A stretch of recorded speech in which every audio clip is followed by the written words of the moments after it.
بڑی زبردست قسم کی چیز ہے، وہ یہ ہے کہ ہماری اپنی زبان ہے، اس زبان میں شاید ہمیں کچھ چیز سمجھ نہیں آتی ہے۔ جگہ جگہ دیواروں پہ کچھ بھی لکھا ہو، یعنی کہ یہاں پر پیشاب کرنا منع ہے، لوگوں کا رویہ ہو رہا تھا۔ یہ ویڈیو ہم دکھا رہے ہیں بنگلہ دیش کی۔ بنگلہ دیش میں ہوا یہ کہ وہاں پر دیواروں پر جگہ جگہ لوگ بیٹھ کے سڑک پر پیشاب کر دیتے۔ اس کے بعد وہاں کی بلدیہ نے یہ فیصلہ کیا کہ عربی میں لکھا جائے کہ یہاں پر پیشاب کرنا منع ہے۔ مطلب ظاہر ہے کہ ان کو پھر کوئی نہ کوئی حل تو نکالنا تھا، تو انہوں نے پھر یہ حل نکالا کہ ہماری ناسمجھ قوم جو ہے نا، جو اپنی زبان میں بات سمجھتی نہیں ہے، اس کو بہتر انداز میں سمجھانے کا طریقہ پھر یہی ہو سکتا ہے کہ عربی زبان میں یہاں پر لکھا جائے، اور لکھا یہی ہوا ہے کہ یہاں پیشاب کرنا منع ہے۔ لیکن ظاہر ہے کہ ان کو جب عربی لکھی نظر آ جائے تو پھر ان کو یہی لگتا ہے کہ شاید اس کا احترام کرنا ہے، مقدس چیز ہے۔ ہاں، تو اس کے مقدس بعد چیز ہوا رویہ یہ اس کے بعد کی ویڈیو، لوگ توبہ کر رہے تھے کہ ہم اس دیوار کے ساتھ پیشاب کر رہے ہیں، فوری طور پر کھڑے ہو گئے، بلکہ کچھ لوگوں نے تو احتراماً اس کو ہاتھ لگایا، اس تحریر کو جو وہاں لکھی بس گئی۔ اندازہ لگا لے، مطلب یہ وہ لوگ ہیں کہ اگر یہ سعودی عرب چلے جائیں گے اور وہاں پر اگر بیت الخلاء کے باہر کوئی سٹیٹمنٹ لکھی ہوگی کہ مردانہ ہے یا زنانہ ہے تو اس کو بھی چومیں گے جا کے۔ تو یہی عمل جو ہے وہ ہمیں نظر آیا لاہور کے علاقے اچھرا میں، کہ ایک کیلیگرافی تھی کپڑوں پر، عربک کیلیگرافی۔ اور ایسے ہی ہمارے پاکستان میں ایک برانڈ چل رہا ہے جس میں سعادت حسن منٹو کے کچھ جملے لکھے ہوتے ہیں، فیض کے کچھ اشعار لکھے ہوتے ہیں، تو وہ شال ہے، وہاں شرٹس ہیں، وہ استعمال ہو رہی ہیں۔ بالکل، اور یہ بڑی ایک عجیب سا خیر یہ واقعہ پیش آیا تھا، اور بڑی اچھی اگزامپل جو ہم نے آپ کو دکھائی ہے کہ حنا الممنوع البتول کر کے کچھ ایسا لکھا ہوا ہے کہ بھئی یہاں پہ منع ہے بیٹھنا، تو وہ فوراً سے انہوں نے جناب اس کو ہاتھ لگا کے واپس جا رہے ہیں، ایک دم گھبرا رہے ہیں۔ ڈاکٹر موئز اس وقت ہمارے ساتھ ہیں جو کہ ہمارے نفسیات ہیں، ان سے بات کرتے ہیں۔ ڈاکٹر موئز، بہت شکریہ آپ کے وقت کے لیے۔ مجھے یہ بتائے گا، یہ ہم لوگ کس قسم کی قوم ہے کہ ہم لوگ کسی چیز کو سمجھنے کی کوشش نہیں کرتے ہیں، پہلے ہم کنفرم نہیں کرتے ہیں، اس کے فیکٹس نہیں جانتے، تھوڑا جج بن جاتے ہیں کہ بھئی ہاں یہ اس نے واقعی گستاخی کی، اب پکڑ لو اس کو یہیں پہ۔ یہ کیا ہماری مائنڈ سیٹ کیا ہے یہ؟ بسم اللہ الرحمن الرحیم، السلام علیکم جی۔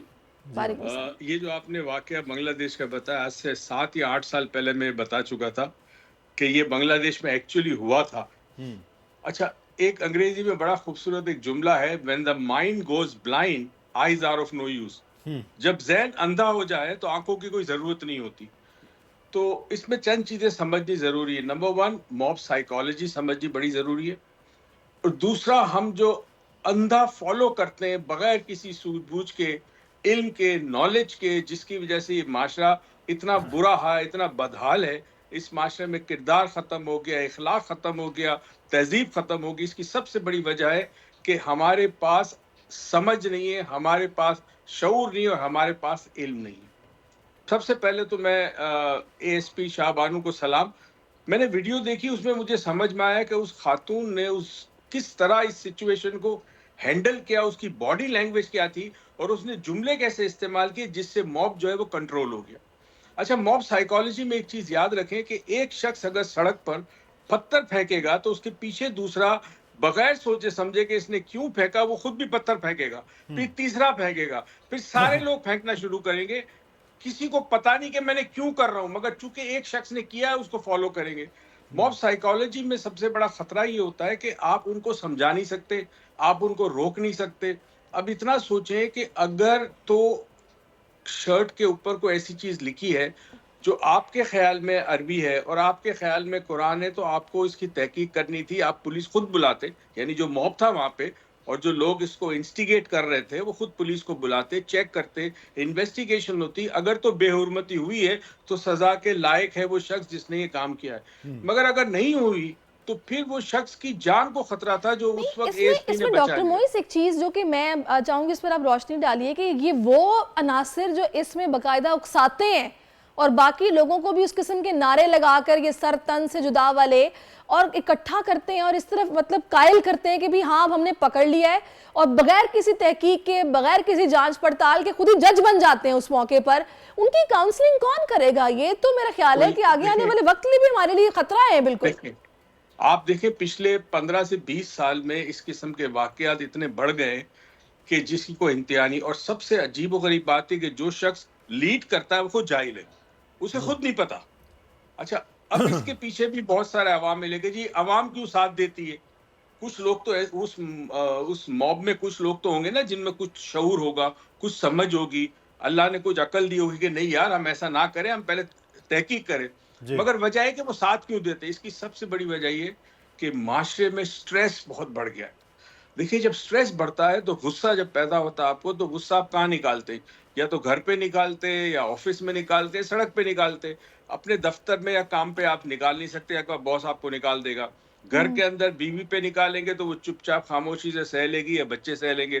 تو آپ کیا کریں گے, ایسے موقع جب ملتے ہیں جہاں انسان اظہار کر سکے اپنے غصے کا, اپنی فرسٹریشن کا, اپنی بے بسی کا, تو وہاں یہ لوگ جو ہے وہ بغیر سوچے سمجھے کسی شخص کو فالو کرنا شروع کر دیتے ہیں. عجیب و غریب ملک ہے, یہاں پہ ایک عجیب و غریب ڈائیکوٹمی ہے کہ ایک طرف جعلی پیر, جعلی لوگ, جادوگر جن کو نہ قرآن آتا ہے نہ ان کو سورہ آتی ہے, جی گندے ہوتے ہیں, نہ نماز پڑھتے ہیں, ان کو فالو کرتے ہیں.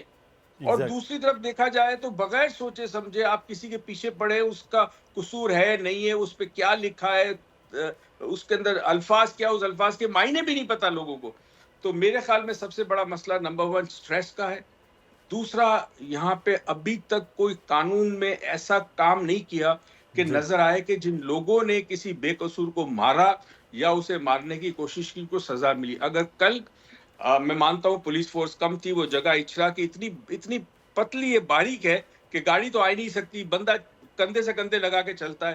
اگر کسی طرح وہ پولیس 25-40 لوگوں کو پکڑتی, عدالت میں پیش کرتی, ان پہ جرم ثابت ہوتا اور ان کو سزا ملتی, انسٹیگیٹ کرنا بھی بہت خطرناک بات ہے, یہ جرم ہے, تو پھر شاید آہستہ آہستہ قوم کو ہوش آتا. مگر یہ کچھ ہوا نہیں, اس لیے ویسے ہی حالات رہے گا. بس میری ایک گزارش ہے تمام پاکستانیوں سے, آپ کے پروگرام کے توسل سے, کہ برائے کرم یہ اندھا قانون چل رہا ہے, یہاں پہ ذہن کا قانون کی بات کر رہا ہوں, صحیح. یہاں پہ کوئی آپ کا پرسان حال نہیں, اپنا خیال رکھے, سوچ سمجھ کے کرے, کوئی ایسی کام نہ ہو کہ آپ سے بدلہ لینے کے لیے یا آپ کی جائیداد چھیننے کے لیے یا کچھ اور کام کرنے کے لیے آپ کو مارا جائے, آپ کے خاندان کو مشکل میں سر وہ ڈالا جائے. پورا موب ہوتا. آپ نے بات کی سٹریس کے حوالے سے کہ سٹریس جو ہے وہ رہ رہا ہے, تو یہ کیا ہمارا سٹریس مطلب کو معاشی طور پر جو صورتحال ہے اس کی وجہ سے ہے, کس چیز کے جو سٹریس ہے وہ اس طرح نکل دے کہ لوگوں پر کبھی توہین مذہب کا الزام لگ جائے, کبھی کوئی اور الزام لگا دیا جائے, وہ غداری کے فتوے لگا دیے جائیں, وہ توہین کے فتوے لگا دیے جائیں,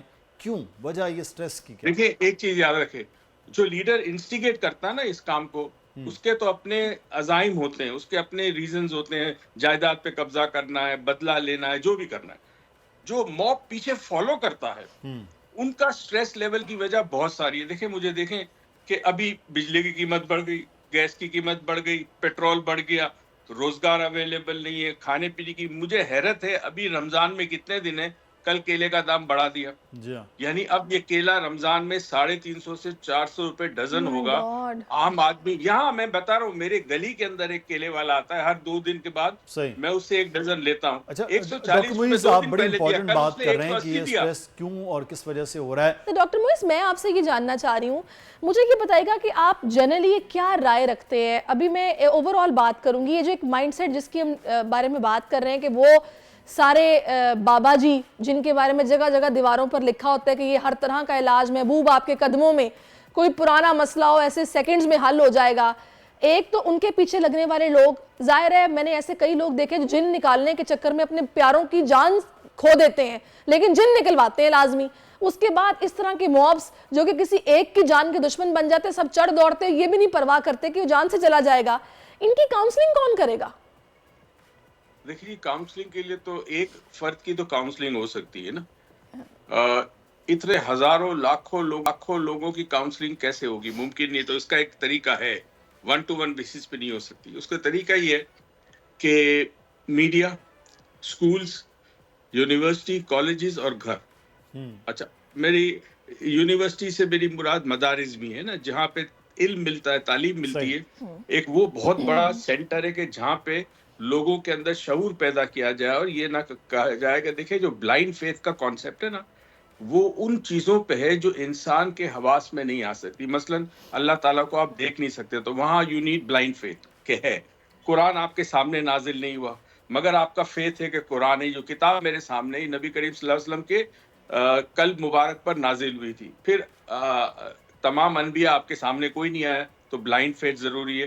فرشتے نظر نہیں آتے، بلائنڈ فیتھ ہے. اور روز محشر، یہ حساب کتاب کا جو جزا اور سزا کا کانسیپٹ ہے، اس پہ بلائنڈ فیتھ اس لیے رکھنا ضروری ہے کہ وہ ابھی آپ کے سامنے نہیں ہے.